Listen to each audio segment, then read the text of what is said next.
Hey, you're listening to the Start Something podcast, where we take you behind the scenes of the founder journey, breaking down what it takes and how it can change your life. My name is Bailey. And my name is Shruti. And today we're going to be talking about this thought or this feeling that I wish I was further along. Too often, many of us have this thought. I feel like maybe just even growing up in the areas that we did, or just watching the people online or going to school, whatever it might be. Is this a feeling that you have gone through and you relate to? Yes.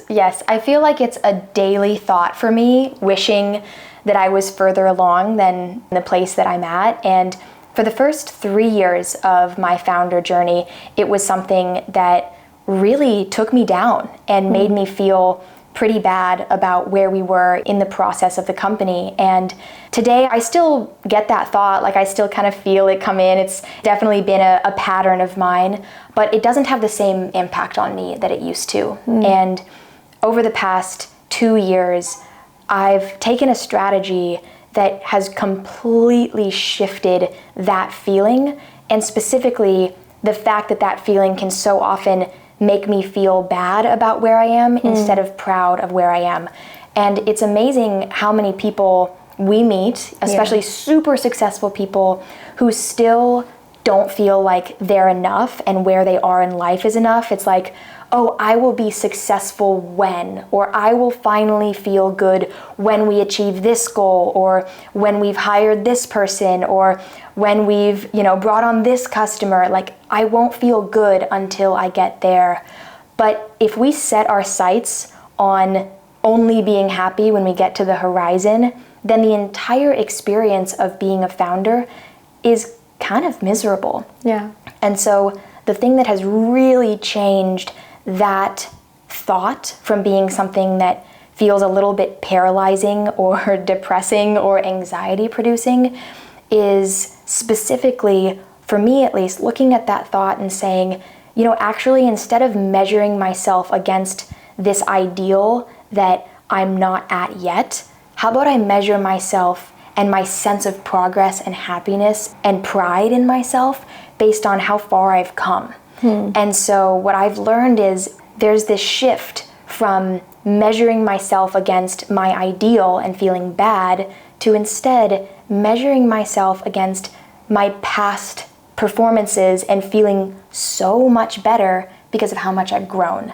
So can you walk me through a little bit how you felt with the previous way when you looked at this view or this world in that manner versus how did you come to this conclusion? I'm curious to get a little bit more context of the feelings you went through, and ultimately, how did you come to this strategy? Yeah, absolutely. So every time I felt that feeling, or I thought the thought of like, gosh, I wish I was further along, it just kind of feels like, like it's so disappointing. It's not an inspiring thought. It's not an inspiring feeling. And I've been running my company for 5 years, so, I'm kind of like, I'm not 5 months into this, I have to keep that inspiration and that motivation really high because we're not slowing down anytime soon. And so that feeling was one that would really make me feel disappointed. And so I knew that something had to be done about it, because if that thought was going to keep coming up and it was going to keep feeling like, oh gosh, again, like still not there yet, something had to be done about that thought.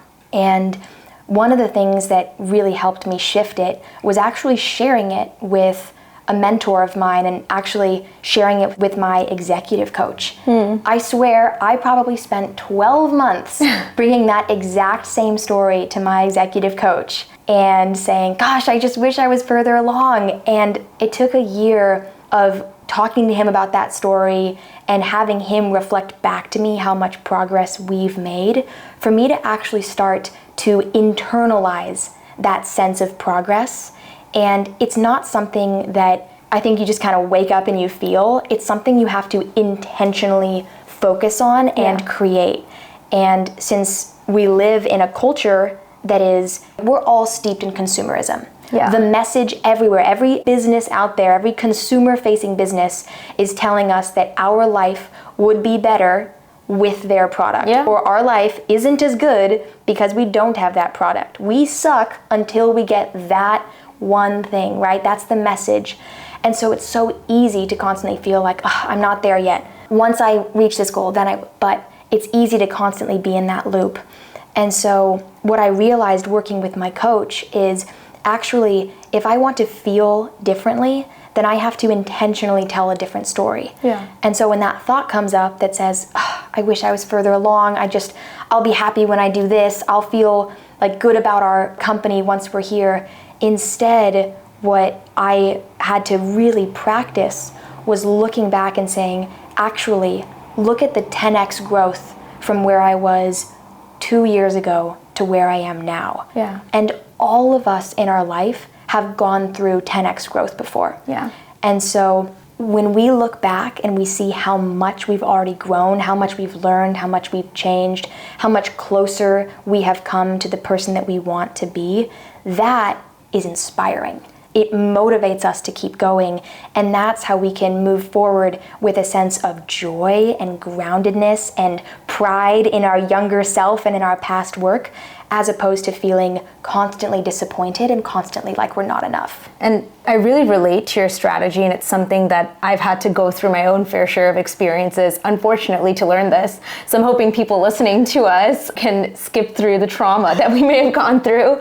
But I also think something else that I've been learning recently, I've been reading this book called The Psychology of Money. I'm not sure if you've read it. Really good book. And they speak to one of this chapters called, the title of the chapter is Enough, I believe, or the moral of the chapter is literally enough. And the idea behind that is when you get to a certain point in life, you start to crave reaching the next point, right? And then you start to crave reaching the next point. And so to your point about your strategy of looking back and remembering all the accomplishments, also remembering like setting a goal of what does enough look like for your life? What does a form of success look like? A lot of times we forget that once we reach that moment, even if it is a small milestone. So it's almost like maybe even writing it down and then looking back and saying, okay, I've reached this milestone. That's great. Like that is an accomplishment in itself, and remembering that and recognizing that. Because a lot of times once you're in that moment, you're like, okay, I want more. You know, I want to get even more. Or you open up Instagram and you're consumed with, honestly, consumerism, and you're like, I'm so behind over here. I could be improving my life over here. At least that's my form of social media that I'm giving up. But yeah, I really loved that chapter on enough, and it's made me also add a part 2 to that strategy. Like yours is part 1, I think, and this is part 2. Yeah, I love that. And since we're talking about books that impact this idea, I want to share one that really helped me to take what my coach had been telling me and really internalize it and come up with a whole framework around it. And the book is called The Gap and the Gain. And the authors are talking about the fact that we can live our life in the gap, where we're constantly feeling like we aren't there, and the reason that we feel like we're not enough is because we're comparing where we are right now to the horizon line. Yeah. But let's say we're in a place, we see the horizon, it's a far mountain in the distance, and let's say we hike all the way to the top of that mountain. We still haven't reached the horizon, because the horizon is always far in the distance. Even if we got to the top of the mountain that we were climbing, we're still not at that horizon, that ideal image of what life is supposed to be like. And so what these authors are talking about is, if we're living our lives comparing where we are to an ideal, then we always feel like we're not measuring up. But what they say is, the ideal isn't there, the horizon isn't there as something that we're supposed to reach. It's more like an idea that inspires us because it shows us what's possible. Right. So that's being in the gap. That's the feeling of like, I'm not there, I'm not at the horizon, I haven't achieved my ideal. And then there's the gain. So that's the perspective where instead of constantly measuring forward, like towards this horizon and feeling like, I'm still not there yet, instead, when we're in the gain, what we're doing is we're looking back at everything that we've accomplished. So just like what you're saying, when we're in the gap, we're looking back and we're realizing, oh my gosh, I have achieved all of these goals. And I can feel proud of myself for doing that. And when we realize how much we accomplished, I think some people, including my past self, thought, oh, well, if I'm focused on the good things I'm doing, maybe I won't be as inspired to change and be better. But anyone who's lived their life from the place of self-loathing versus the place of self-love, what you realize is when you feel proud of yourself and proud of everything you've accomplished, you are more inspired and you have higher energy to go after the big goals, to go after those things at the horizon. It's something that doesn't keep you from achieving your goals and keep you from dreaming big. It's the fuel that we use to go after those goals. Yeah. I just want to add maybe even another strategy that some of our listeners could use. I actually went on a female founder retreat where I went with a few of the female founders that we know. And we did this exercise where we reflected on the past quarter and wrote down all of our wins, like your personal wins, right? Every single thing that went right. And I maintained that same sheet to keep writing down my wins. And it's really cool to look back at them because, to be honest, I don't even remember some of them. It's really easy to set that goalpost again and, keep striving for more and just forgetting to look back. So I think my takeaway is like, literally grab a piece of paper or go to your notes app on your phone and spend 2 minutes today writing down all the accomplishments you had last quarter, because you have the opportunity to look back on that and, like you said, really reflect and be happy with everything that you've done. Yeah, absolutely. I love that. And it's funny because I feel like when it comes to people wanting to experience more joy or happiness or groundedness in their life, so often the very first habit that is recommended is we'll start writing a gratitude list, because your brain will focus on looking for things that you're grateful for every day, right? Your subconscious will take over and start looking for things that are going well as opposed to looking for things that aren't going well. Right. So we can program our subconscious minds with the habit that you're talking about. And I feel like that is the one habit that you can use to start practicing that integration of getting into the gain as opposed to being in the gap. And it's just literally taking 30 seconds a day to write down what are my wins for the day. Yeah. And that's the biggest suggestion in the book, or one of the biggest takeaways, is write down every day 3 things that went well today and 3 things you want to go well tomorrow.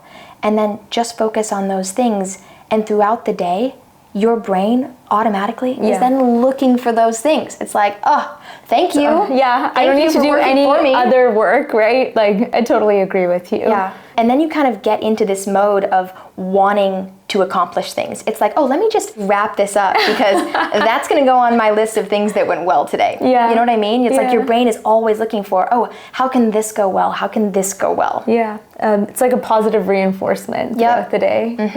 Yeah. Best thing about habits. Yeah. It's like it takes you 2 months to really make the habit stick. But then after that, your subconscious mind is like, okay, she made this a priority. Let's get to work. Yeah, I agree. In summary, I think one of the most important things to walk away with is the knowledge that the feeling that I'm not there yet, that I'm not enough, that I wish I was further along, that's not like a capital T true experience. It's just a story that we keep telling ourselves. But we can change that story to focus instead on how much we've achieved and all the things that are going well.